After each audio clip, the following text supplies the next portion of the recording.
Mari bersama kita ikuti segmen motivasi pagi. Assalamualaikum warahmatullahi wabarakatuh. Bismillahirrahmanirrahim. Alhamdulillahirabbil alamin. Wassalatu wassalamu ala Rasulillah wa ala alihi wa sahbihi ajma'in. Amma ba'du. Alhamdulillah, syukur dan puji dipanjatkan kehadrat Allah Subhanahu wa taala. Dengan izin, ketentuan dan kasih sayangnya, dapatlah sama-sama kita bertemu dalam motivasi pagi bersama dengan saya, Ustaz Ilyas Ismail.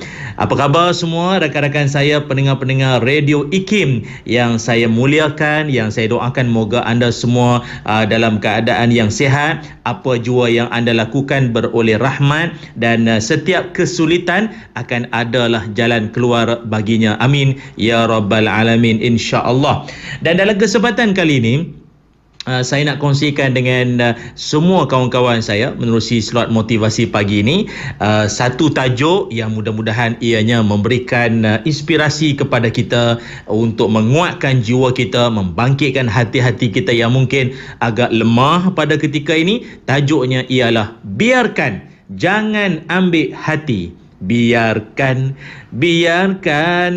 jangan ambil hati. Biarkan, jangan duk ambil hati.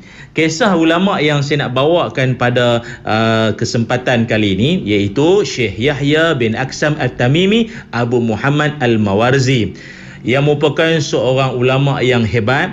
Sejak daripada remaja memang dikenali sebagai seorang yang cerdas, memiliki daya pemikiran yang tajam, yang mana ketika beliau masih lagi muda, Khalifah Al-Ma'mun melantik Yahya bin Aksam ini menjadi hakim agama, qadi di kota Baghdad. Dan pada ketika itu usia beliau tak lebih daripada 21 tahun. Masya Allah, muda.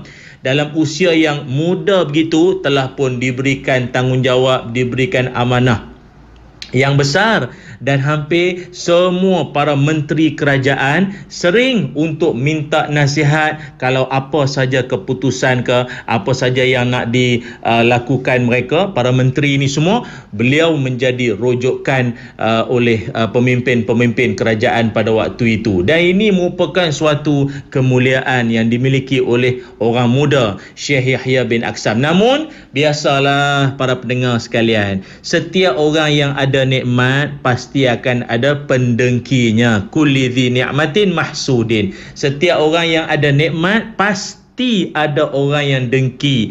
Biasalah tuan-tuan, orang ada nikmat suara sedap, suaranya merdu. DJ Radio IKIM suara merdu belaka, penasyid pun ada. DJ Pian tu, suara merdu tu yang pagi-pagi orang ramai orang duk dengar tu. Kan DJ Hazwan ada, dan ramai lagi lah kawan-kawan kita yang lain di Radio IKIM tu. Orang suara merdu ada yang dengki, orang pandai bercakap ada yang dengki, orang pandai ataupun bijak dalam pelajaran ada yang dengki, orang pangkat tinggi jawatan besar ada yang dengki. Maka Syekh Yahya bin Aksam ni pun tak terlepas daripada keadaan itu. Satu hari ada satu orang ni, dia berniat untuk nak merendah-rendahkan Syekh Yahya kerana apa? Usia. Orang muda. Biasalah orang muda, ada yang tak puas hati, yang pandang rendah, pandang lekeh pada dia. Tapi yang menariknya, para pendengar sekalian, di depan orang ramai, dia boleh tanya satu soalan.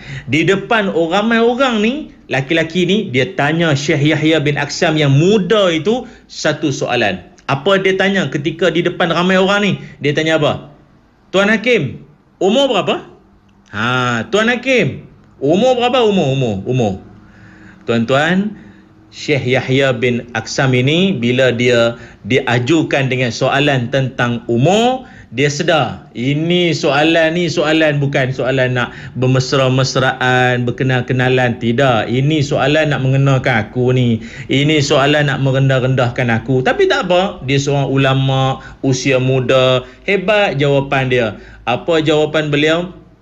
Kata dia, umur aku lebih tua daripada Muaz bin Jabal apabila Rasulullah SAW melantik beliau jadi qadi di Yaman. Dan umur aku lebih tua daripada Ka'ab bin Siwar bila Umar Al-Khattab mengangkatnya menjadi qadi di Basrah. Jawapan Syekh Yahya bin Aksam ni membuatkan lelaki-lelaki tu terdiam. Terdiam, speechless, krik-krik, padan. Tanya soalan macam tu lagi, tanya orang hebat, orang alim, soal umur tanya macam tu, tak sesuai. Tanya depan ramai orang pula tu. Tanya soalan yang berfaedah kan bagus, ramai orang boleh ambil manfaat. Tanya umur, tanya dengan tujuan seolah-olah nak merendah-rendahkan. Kan dah kena jawapan. Jawapan dia tu jawapan orang berilmu. Jadi teman-teman, sahabat-sahabat yang saya muliakan, ini pelajaran penting dalam hidup kita. Biarkan, jangan duk ambil hati. Tengok Syekh Yahya bin Aksam ini sifatnya apa? Langsung dia tak ambil hati. Bila dia ajukan soalan macam tu, dia jawab.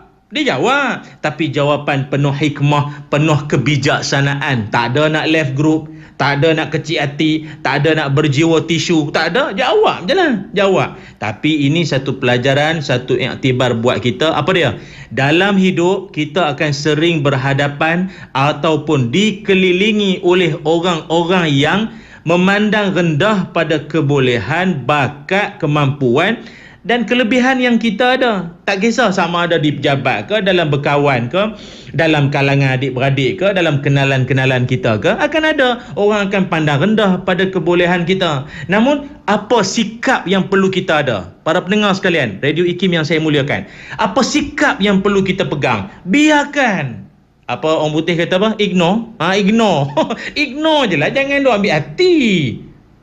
Yalah, awak seorang je lah pandai. Saya bukan pandai pun, sekolah tak tinggi sangat, kerap makan kepala ikan dulu. Tak apalah, awak ambil lah jawatan ni. Jangan macam tu.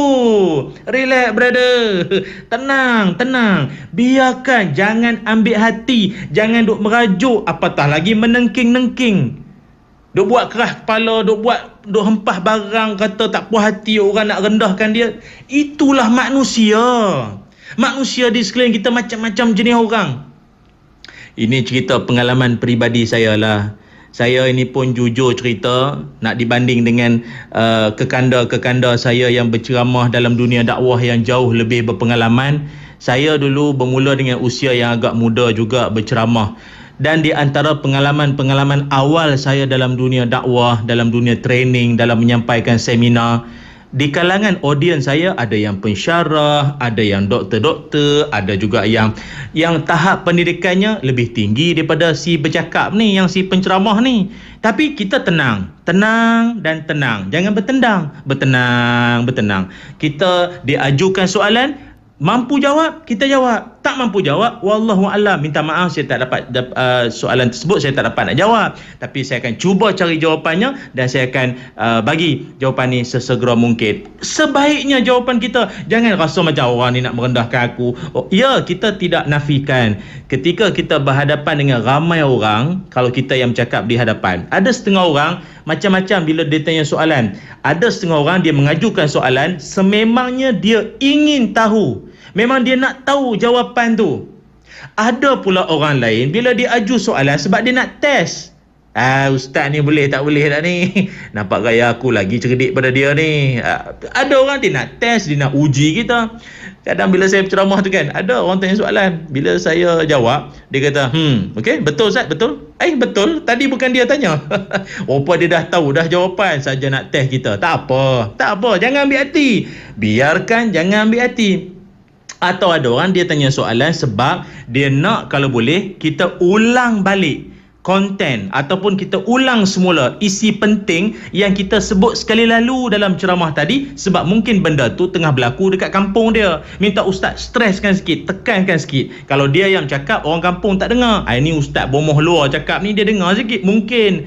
Jadi kita sangka baik dengan semua orang yang kita sedang berhadapan. Besarkan jiwa, hadapi dengan pelbagai kerenah manusia. Setiap cemohan tak menggoyangkan, setiap kritikan tak melemahkan. Jadi orang yang senantiasa optimumkan usaha, terokai pengalaman baru di saat kita masih muda. Kalau mungkin para pendengar sekalian, minda masih jernih, hafalan masih kuat, tubuh masih sihat, buat dan hadapilah pengalaman-pengalaman ini sebagai guru secara diam mendidik kita supaya jangan mudah ambil hati maupun mudah untuk merajuk dalam apa perjuangan yang kita lakukan. InsyaAllah hidup kita akan semangat dan kita akan berjaya di dunia, bahagia di akhirat. Jumpa lagi. Assalamualaikum warahmatullahi wabarakatuh. Rancangan motivasi pagi itu tadi